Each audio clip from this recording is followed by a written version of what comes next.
Assalamualaikum warahmatullahi wabarakatuh. Yang terhormat Bapak Dwi Kartika MSc selaku dosen pengampu mata kuliah Sains Bahan dan teman-teman semua yang saya banggakan. Kami dari kelompok 14 akan mempresentasikan mengenai biodiesel sebagai sumber energi terbarukan, proses dan teknologi terkini. Perkenalkan anggota kelompok 14, di antaranya ada Fatimah Zahza, NIM 13, Yasmin Fadilatul Haya, NIM 38, dan Ratu Maya Fitria, NIM 80. Masuk ke pendahuluan. Bahan bakar fosil merupakan sumber energi secara global. Persediaan energi fosil seperti minyak, gas, dan batu bara di Indonesia yang selama ini digunakan semakin menipis dan akan diperkirakan habis pada tahun 2025.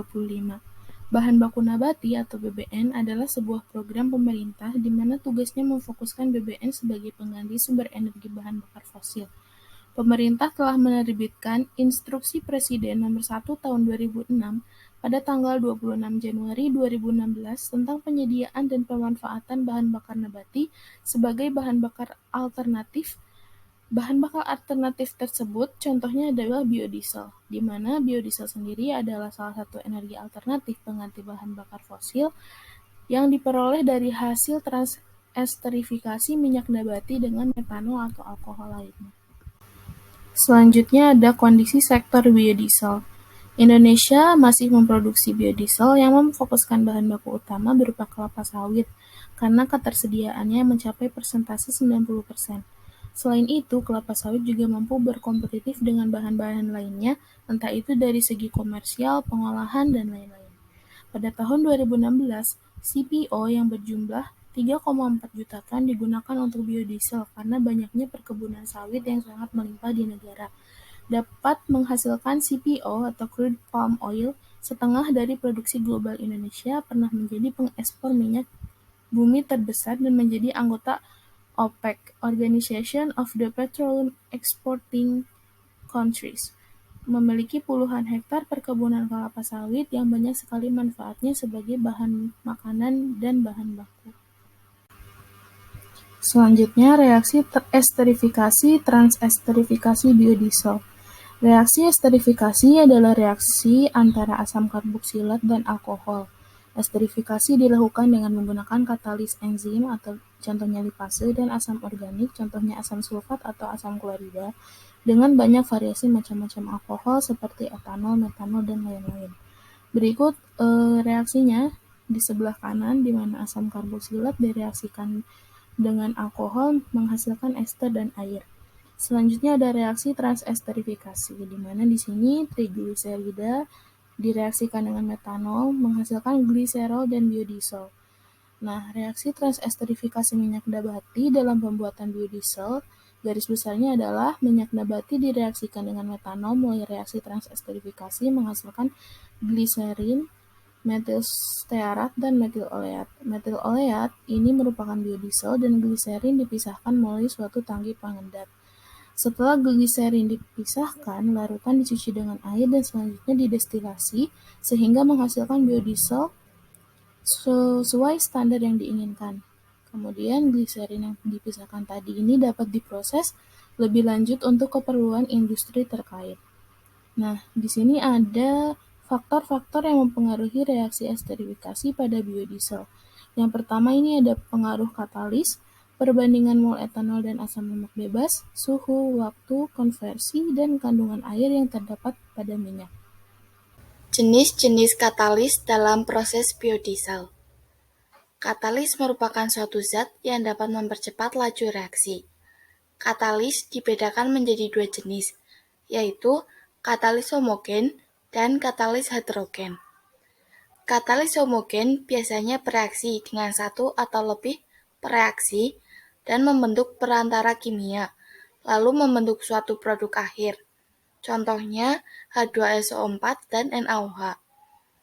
Proses transesterifikasi dari minyak kemiri dengan bantuan katalis H2SO4 dilakukan pada suhu 65 derajat Celcius dan kurun waktu selama 2 jam. Diperoleh dua lapisan, lapisan atas berupa metil ester dan lapisan bawahnya gliserol. Katalis heterogen merupakan katalis yang fasanya tidak sama dengan reaktan dan produknya.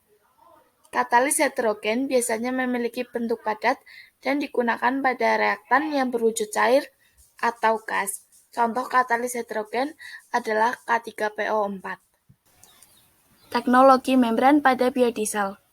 Cukup banyak penerapan teknologi yang dilakukan pada biodiesel guna mendapatkan kemurnian yang sangat tinggi. Salah satunya dengan membran. Teknologi ini sangat banyak diminati oleh peneliti karena menghasilkan dan mampu menyaring biodiesel dengan kemurnian tinggi. Di samping itu, membran juga memiliki keunggulan, yaitu selektivitas yang tinggi, tahan terhadap thermal stress, luas permukaan yang tinggi per unit volume, dan lain-lain. Mikrofiltrasi, nanofiltrasi, reverse osmosis adalah macam proses yang ada di membran. Aplikasi membran reaktor digunakan pada produksi biodiesel sebagai bahan bakar renewable dan terbarukan yang dioperasikan secara cross-flow. Di dalam membran reaktor terjadi proses pencampuran reaksi kimia dan senyawa. Temperatur berperan penting dalam reaksi ini, karena temperatur dapat merubah pencampuran reaksi kimia itu sendiri. Kemurnian produk biodiesel pun akan tercapai jika diterapkan sistem membran dua fasa. Reaktor membran berguna saat biodiesel dari minyak lemak tanaman yang tidak bereaksi, di mana pemisahan minyak lemak tanaman ini tidak dapat dilakukan di reaktor yang bersifat konvensional. Pemisahan dengan membran tergantung pada material yang digunakan dan tekanan pada pemisahannya. Proses membran yang biasa digunakan untuk pemisahan biodiesel adalah ultrafiltrasi, mikrofiltrasi, dan pervaporasi. Dalam proses ini juga menghilangkan produk-produk samping, berupa kandungan air dan sisa-sisa sabun. Baik, untuk selanjutnya yaitu teknologi superkritis. Metode metanol superkritis menggunakan biodiesel sebagai bahan utama. Biodiesel ini diproses pada suhu dan tekanan operasi yang tinggi dan tanpa bantuan katalis dan menghasilkan kualitas produksi yang sangat baik. Suhu yang digunakan biasanya mencapai 350 derajat Celcius, untuk tekanan sekitar 20-50 megapascal. Teknologi superkritis ini mempunyai kelebihan, yaitu konversi minyak yang dihasilkan sangat tinggi karena metil ester sangat mudah terproses, sehingga konversi minyak menjadi lebih bagus. Proses metanol superkritis adalah menghitung suatu kondisi metanol saat suhu dan tekanan berada di atas titik didih dan di bawah titik kritis, sehingga kondisi pada saat itu berada pada fase cair. Selanjutnya yaitu kelebihan biodiesel. Biodiesel ini memiliki beberapa kelebihan antara lain, yang pertama yaitu biodiesel sebagai bahan bakar alternatif. Yang kedua, produksi biodiesel sangat mengangkat pertumbuhan ekonomi di Indonesia dalam hal ekspor dan impor. Yang ketiga, biodiesel tidak beracun dan bisa diurai oleh lingkungan sehingga menjadi salah satu alternatif bahan bakar diesel ramah lingkungan. Yang keempat, biodiesel tidak mengandung bahan kimia beracun seperti sulfur yang dapat mencemari lingkungan. Yang kelima, biodiesel dapat digunakan sebagai pengganti minyak atau pelumas pada mesin atau motor. Dan terakhir, biodiesel itu ramah lingkungan karena mengurangi emisi gas buang berbahaya yang dapat merusak atmosfer. Selain memiliki beberapa kelebihan, biodiesel ini juga memiliki beberapa kekurangan. Antara lain, oksidasi yang tidak terlalu baik membuat biodiesel memiliki masalah terkait dengan penyimpanan. Biodiesel ini jika dibiarkan dalam waktu yang sangat lama akan berubah menjadi gel yang menyebabkan mesin mobil tersumbat. Jika dibandingkan dengan solar, biodiesel masih sangat rendah terkait proses pembakaran yang kurang sempurna. Nilai kalori biodiesel ini juga lebih rendah sehingga daya efektif mesin juga rendah.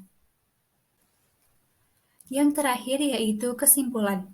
Pengolahan biodiesel dapat dilakukan dengan menggunakan berbagai macam teknologi. Contohnya, pada teknologi membran reaktor pada produksi biodiesel sebagai bahan bakar yang renewable dan teknologi superkritis dengan nama metode metanol superkritis. Dengan banyaknya pengolahan teknologi biodiesel ini, diharapkan bisa menghasilkan biodiesel berkualitas tinggi dan mengganti sumber energi yang sewaktu-waktu akan habis di masa mendatang.